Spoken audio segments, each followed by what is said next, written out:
ఈవీ9 national news కు స్వాగతం. ముందుగా హెడ్లైన్స్. భారత్ న్యూజిలాండ్ ఎఫ్టీఏతో ఉద్యోగాలు, ఆదాయ వాణిజ్యం ప్రధాని క్రిస్టోఫర్ లక్షన్. ఎన్టీఆర్ ఎడ్యుకేషనల్ ఇన్స్టిట్యూషన్స్ వార్షికోత్సవ వేడుకల్లో చంద్రబాబు నాయుడు. మహిళలపై శివాజీ వ్యాఖ్యలను ఖండించిన ప్రకాష్ రాజ్. మహిళా కమిషన్ విచారణకు నటుడు Shivaji statement record. Bharat New Zealand మధ్య చారిత్రక స్వేచ్ఛ వాణిజ్య ఒప్పందం పూర్తయింది. ఈ ఒప్పందం గురించి న్యూజిలాండ్ ప్రధానమంత్రి క్రిస్టోఫర్ లక్షన్ ఎక్స్ లో పోస్ట్ చేశారు. మా మొదటి టర్మ్ లో భారత్ తో ఎఫ్టీఏ సాధించామని చెప్పాం. ఇప్పుడు అది నెరవేర్చాం.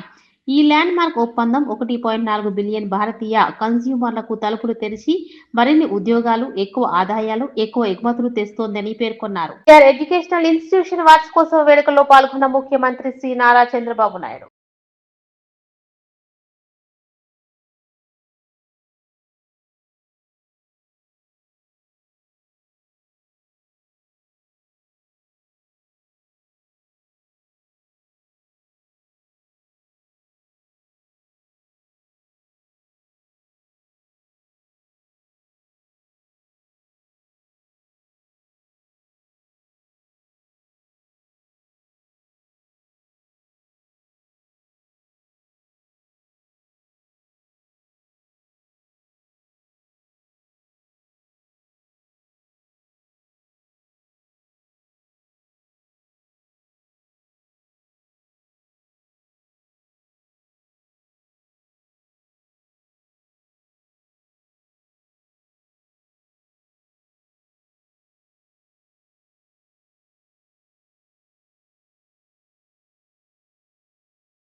మహిళల వస్త్రధారణపై శివాజీ చేసిన వ్యాఖ్యలను నటుడు ప్రకాష్ రాజ్ తప్పుపట్టారు. సిఐటియు మహాసభల కోసం విశాఖ వచ్చిన ఆయన మీడియాతో మాట్లాడారు.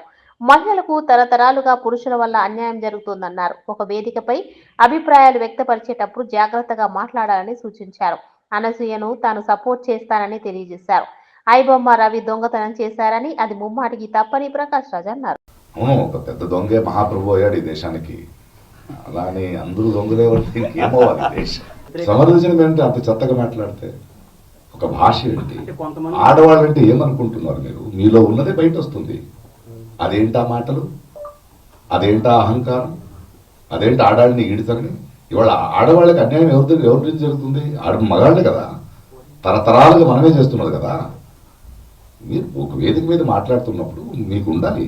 సరే, ఆయన క్షమాపణ అడిగాడు, బట్ ఒక సంస్కారాలు బలిదారు కదా. ఇప్పుడు ఆమెను ఆంటీ అనడం అంటే వాళ్ళ భాష చూడండి. వాళ్ళకి ఆడవాళ్ళ బాడీ పార్ట్స్ తప్పితే తెలుగు రాదు.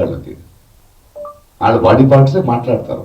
వాళ్ళు ఎంత సంస్కారాలు అనుకుని మాట్లాడుతున్నారో అంత అసహ్యం అది. అనసూయ గారిని, అనసూయ లాంటి వాళ్ళని నేను సపోర్ట్ చేస్తాను. ఆడవాళ్ళని సపోర్ట్ చేయాల్సింది మా బాధ్యత, మా కర్తవ్యం అది.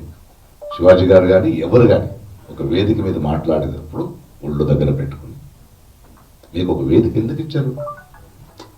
మీకు భిన్నాభిప్రాయాలు ఉండొచ్చు. భిన్నాభిప్రాయాలు ఎలా చెప్పాలి? ఏ మాటలతో చెప్పాలి? భాష అది, తెలుగు భాష అది కాదు కదా. ఆయన ఇప్పుడు సారీ చెప్పాడు. బట్ మిగతా వాళ్ళు వదలరు. అది స్టార్ట్ అవుతుంది. ఇప్పుడే ట్వీట్ చేశాను అనసూయగా, నువ్వు స్ట్రాంగ్గా ఉండు, ఆ సంస్కారాల అసహ్యం తెలుస్తుంది నాకు. నన్ను అదే తిడుతుంటారు, ప్రకాష్ రాజు గారు మీరు ఎందుకు మాట్లాడరాళ్ళు, అమ్మని లాక్తారు, చెల్లిని లాక్తారు, కూతురు లాక్తారు, అంటే వాళ్ళ బ్రెయిన్ ఎక్కడుందో అక్కడే మాట్లాడతారు వాళ్ళు. ఖచ్చితంగా శివాజీ గారు చెప్పింది తప్పు. ఒక సభ్య సమాజంలో వీ కెనాట్ ఎక్స్పెక్ట్ ఇట్. మీరు ఎవరు చెప్పడానికి? కేసీఆర్ ప్రెస్ ముందుకు రాగానే కొన్ని జంతువులు మొరగడం మొదలు పెట్టాయి. 72 ఏళ్ల వయసున్న నాయకుడిని పట్టుకొని చనిపోవాలని శాపనార్థాలు పెడుతున్నారు. కాలు విరిగిందని ఆనందపడుతున్నారు. రేవంత్ రెడ్డి ఒక్క భాషలోనే తిడతాడు, కానీ నేను మొదలు పెడితే 3-4 భాషల్లో తిడతా. కానీ మా అమ్మ నాన్న నేర్పిన సంస్కారం సీఎం కుర్చీకి గౌరవం ఇచ్చి తిట్టడం లేదు. కేటీఆర్ రాష్ట్రానికి ప్రజల చేత ముఖ్యమంత్రిగా ఎన్నుకోబడ్డ నాయకుడు, తెలంగాణ తెచ్చిన నాయకుడు. అట్లాంటి నాయకుడిని పట్టుకొని నోటికొచ్చిన మాటలు, ఒకసారేమో కాలు ఇరిగింది అని ఆనందం, ఇంకోసారేమో ఆయన చచ్చిపోవాలని చెప్పి శాపనార్థాలు. ఇది మంచిదేనా? ఇది మంచి పద్ధతేనా? మాకు రావా మాటలు, మాకు రావా బూతులు? రేవంత్ రెడ్డి, నీకు నేను చెప్తున్నా, నీకు ఒకటే భాష వచ్చురా నాయన, నాకు 3 భాషలు వచ్చు. నువ్వు ఒకటే భాషలో బూతులు తిడతావు. నేను అనుకుంటే గట్టిగా అనుకుంటే 3 భాషలలో తిడతా, హిందీలో, ఇంగ్లీష్లో, తెలుగులో తిడతా. నీకు ఒకటే వచ్చు. నేను పక్కా ఉర్దూలో కూడా తిడతా. ఇక మా అక్క వాళ్ళను, మా అన్న వాళ్ళని అడిగి కొన్ని రోజుల గోర్మాటి భాష కూడా నేర్చుకుని అందులో కూడా తిడతా. మా లంబాడా సోదరుల భాష కూడా నేర్చుకొని అందులో కూడా తిడతా.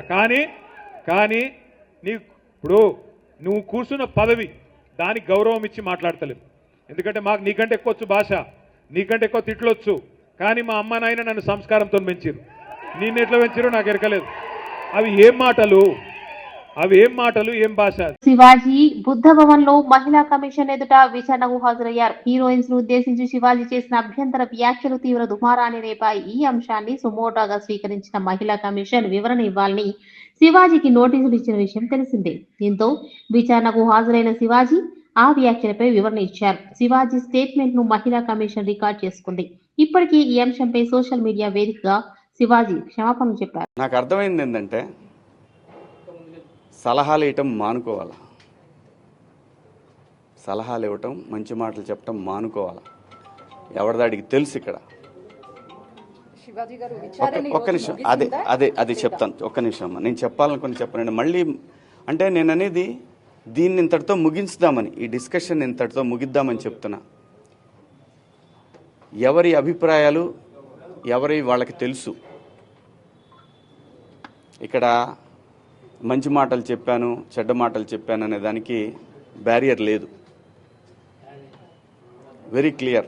హైదరాబాద్ లో జర్నలిస్టుల అరెస్ట్. హైదరాబాద్ కలెక్టరేట్ కార్యాలయం వద్ద అక్రిడేషన్ కార్డుల కోసం జర్నలిస్టులు చేస్తున్న ధర్నాను అడ్డుకున్న పోలీసులు అరెస్ట్ చేసి ముషీరాబాద్ పోలీస్ స్టేషన్ కు తరలింపు.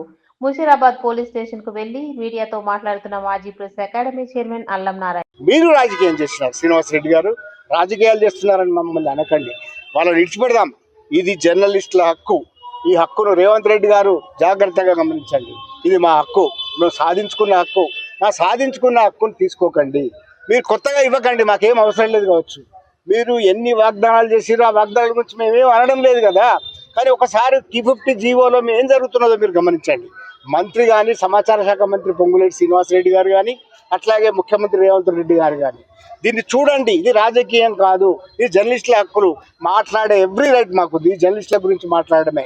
మీ గురించి మేమేం అనడం లేదు. మీ పాలనకు సంబంధించింది కాదు, మీ పోస్ట్ మార్టంకు సంబంధించింది కాదు, మీ పాలన పోస్ట్ మార్టం కాదు. ఇది జర్నలిస్టుల హక్కులకు భంగం కలుగుతున్నాయి కనుక ఒక జర్నలిస్టులుగా, తెలంగాణ ఉద్యమంలో పాల్గొన్న జర్నలిస్టులుగా మేము ఇది అడుగుతున్నాం. గుర్తుపెట్టుకోండి, ఇది రాజకీయం కానే కాదు.